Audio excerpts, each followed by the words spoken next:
তাহলে আমি কেবলই পড়ে উঠলাম। পড়ে উঠে আমি আমার বাড়ি গেছি, যেটা আমি এখনও কাউকে বলিনি।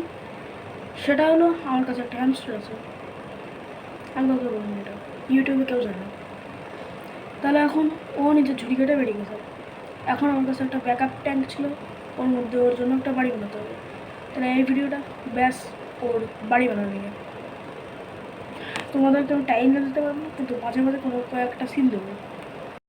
তাহলে আমার কাছে ছিল হলো এই টাবটা, এর মধ্যে আমি রেখি আমার একটা গোল্ড ফিশ, একটা প্লেকো, আর একটা থাক পড়াশুনো।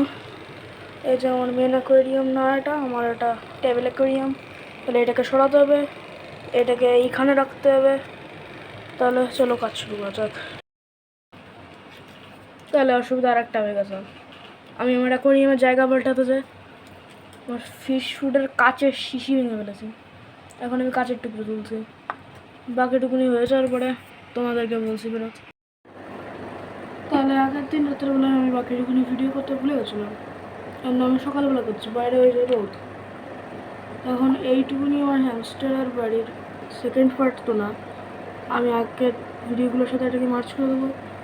এই যে আমার হ্যামস্টারের বাড়ি, এই যে আমার হ্যামস্টারের বাড়ি, এই যে আমার হ্যামস্টার আপাতত ঘুমিয়ে আছে দুপুরবেলার খাবার খেয়ে। ওই যে ওদের করে ও জল খায়, এই যে ওর বিছালি, আর এই যে ওর ঘর। 2 feet by 1 feet by 1 feet depth এর অ্যাকোয়ারিয়াম। আর এই যে আমার ছোট অ্যাকোয়ারিয়াম। তাহলে আজকের জন্য বাস এইটুকুনি, আর কিছু নয়। এই যে একটা দেখাচ্ছে।